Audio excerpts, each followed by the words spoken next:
Assalamualaikum warahmatullahi wabarakatuh. Kami dari kelompok 5 yang beranggotakan saya sendiri Miftah Ramadhani Emriska dengan NIM 2005303 dan rekan saya Habib Anwar Nasution dengan NIM 2005304, di mana kami akan menjelaskan materi perpajakan tentang PPh 26 tenaga kerja asing, di mana kami akan membahas tentang PPh 26 tenaga kerja asing serta pengisian SPT masa PPh 21. Untuk materi pertama akan dijelaskan oleh rekan saya yaitu Habib Anwar Nasution. Kepada Habib dipersilahkan. Baiklah, saya Habib Anwar Nasution akan menjelaskan apa itu tenaga kerja asing. Berdasarkan aturan Undang-Undang Ketenagakerjaan, siapapun individu yang memperoleh pendapatan di suatu negara, maka patut untuk membayar pajak penghasilan. Maka dari itu, pemerintah mengatur kebijakan untuk memperkerjakan TKA melalui Perpres nomor 20 tahun 2018 tentang penggunaan tenaga kerja asing. Adapun tujuan dari pembuatan peraturan tersebut untuk mengawasi para perilaku bisnis untuk lebih selektif dalam memilih TKA. Pemerintah pun menganjurkan bahwa TKA tidak diperkenankan untuk mengisi posisi penting di perusahaan, salah satunya di divisi personalia. Dalam penerapannya, pengenaan pajak penghasilan tenaga kerja asing terbagi dalam dua jenis. Yang pertama tercantum dalam aturan UU nomor 36 tahun 2008 mengenai pajak penghasilan, pasal 2 ayat 4.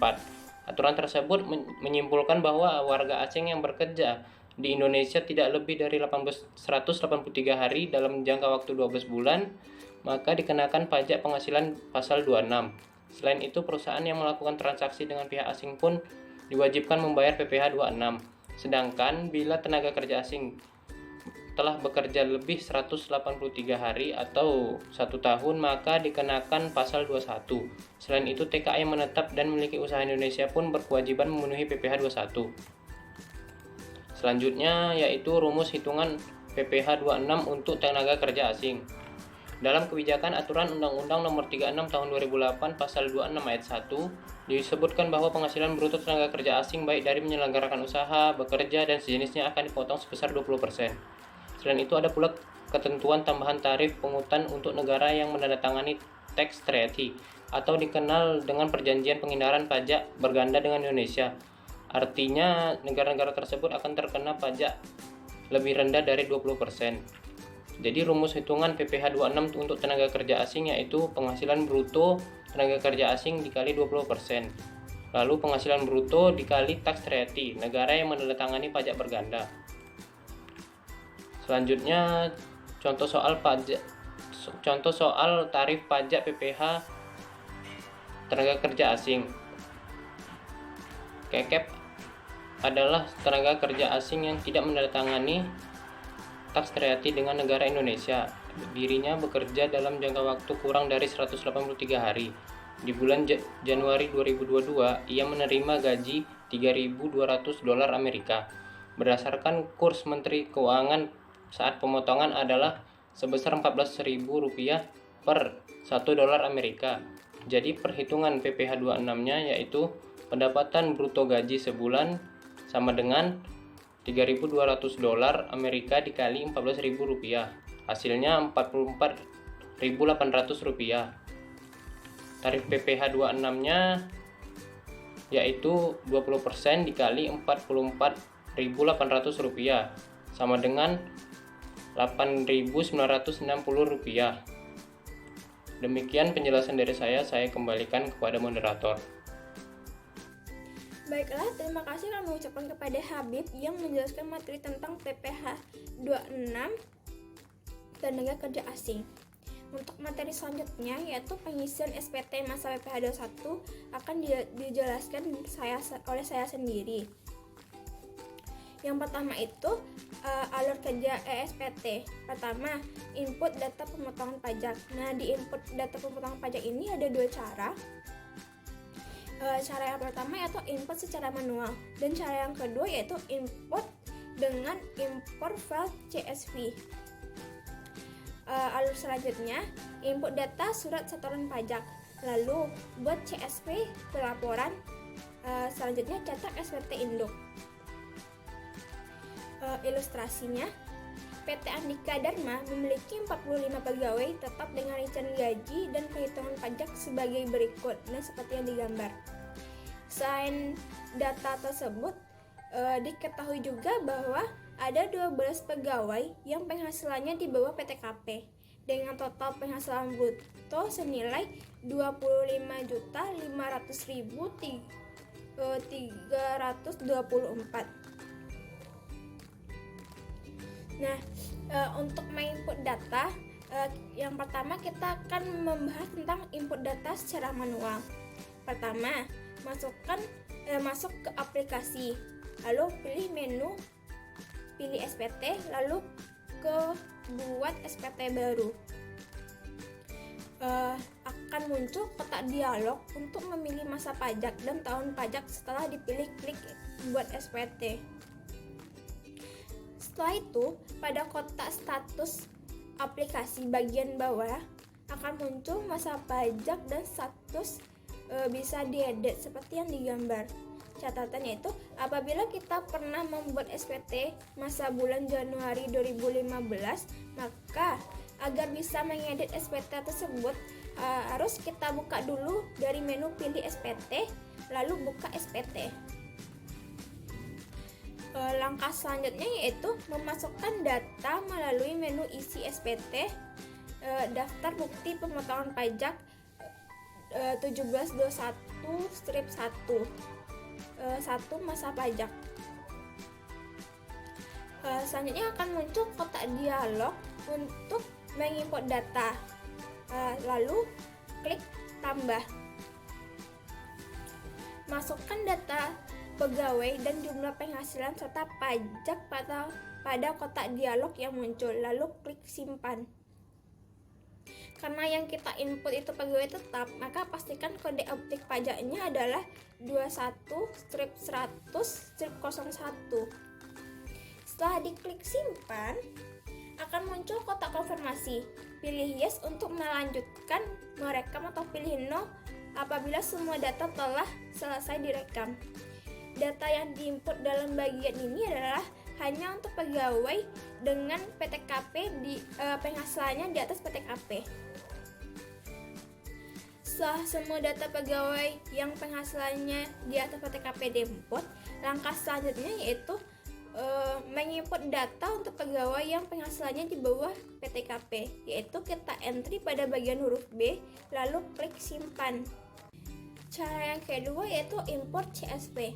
Bagaimana caranya? Yaitu klik file dari Excel dengan format yang telah ditentukan. Contoh format yang dapat dilihat pada folder dokumentasi yang terdapat dalam folder DJP.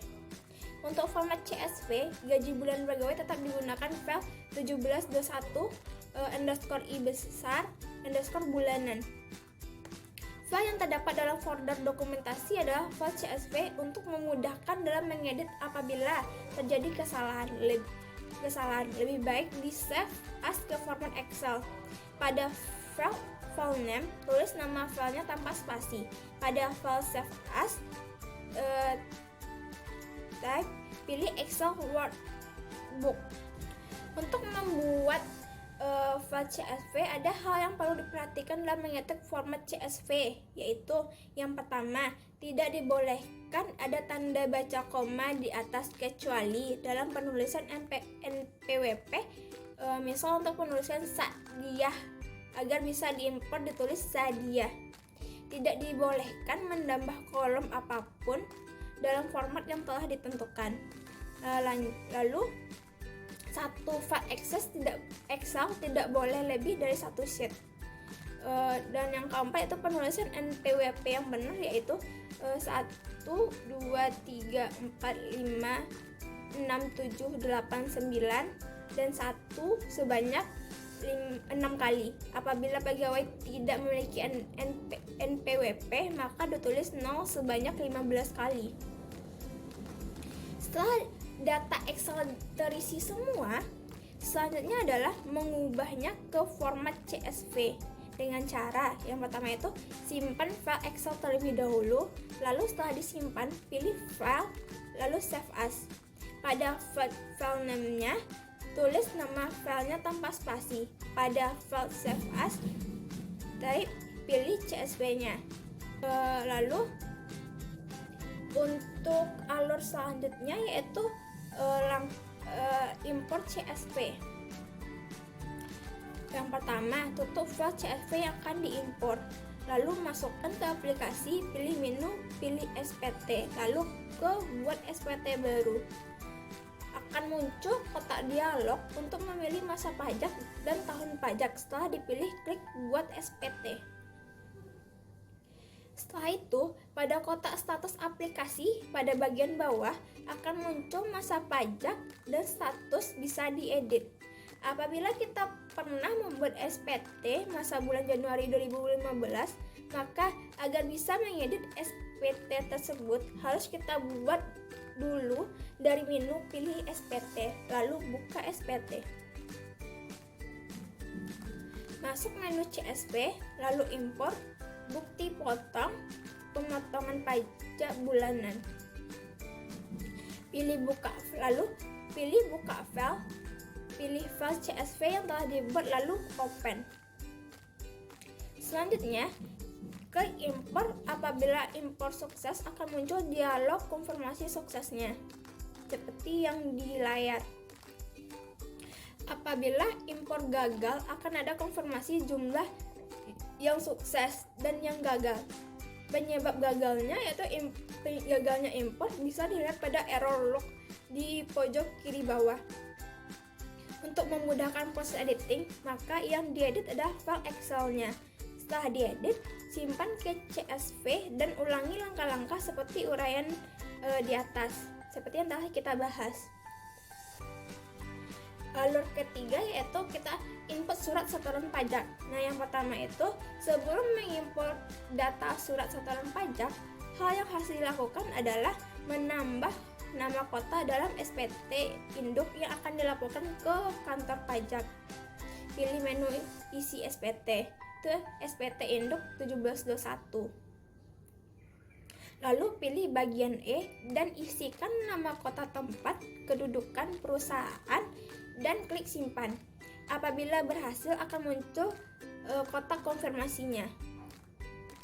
Langkah selanjutnya adalah kita siapkan data ESP, lalu masuk ke menu isi SPT. Daftar SPT atau bukti BPK 1721 strip 4. Lalu akan muncul data ESP. Lalu isi file yang muncul dengan data pembayaran pajak. Klik tambah, isi sesuai contoh, lalu klik simpan. Pastikan jumlah pajak terutang tidak lebih besar dari jumlah ESP yang disetorkan. Apabila jumlah PPh terutang lebih besar daripada jumlah ESP yang disetor akan mengakibatkan gagal pada saat pembuatan CSV pelaporan. Langkah selanjutnya adalah mengisi jumlah lembar ESP pada bagian DSPT induk. Caranya itu klik isi SPT, pilih SPT induk 1721, klik D lampiran, centang angka 7, ketikkan jumlah besar ESP-nya. Klik E, pilih simpan. Selanjutnya, alur selanjutnya itu mencetak ESP induk. Selain CSV pelaporan yang harus dibawa ketika melaporkan SPT masa BPH pasal 21 adalah cetakan input SPT yang telah ditandatangani dan distempel. Saya itu pilih menu cetak, klik formulir SPT, lalu pilih 1721, formulir SPT induk. Apabila menghendaki mencetak formulir lain, sebaiknya arsip cetak tinggal klik pada jenis formulirnya. Untuk memudahkan proses pencetakan, lebih baik tambahkan SPT induk diekspor ke dalam bentuk PDF. Caranya itu klik ikon ekspor di file dan silahkan diisi dengan nama file asal ekspor, misalnya PPh pasal 21 Januari. Lalu CSV-nya itu pilih PDF. Lalu klik simpan. Apabila proses ekspor berhasil akan muncul kotak konfirmasi. Setelah ekspor komplit, kita buka hasil ekspor berupa file PDF. Untuk mencetaknya harus menggunakan kertas ukuran F4 dengan berat minimal 70 gram. cetak halaman yang pertama dan halaman keduanya. Baiklah, begitulah alur pengisian SPT. Baik, hanya itu yang dapat kami sampaikan, yang kami bahas tentang PPH 26 tenaga kerja asing dan cara pengisian SPT masa PPH 21. Apabila ada kesalahan, kami mohon maaf.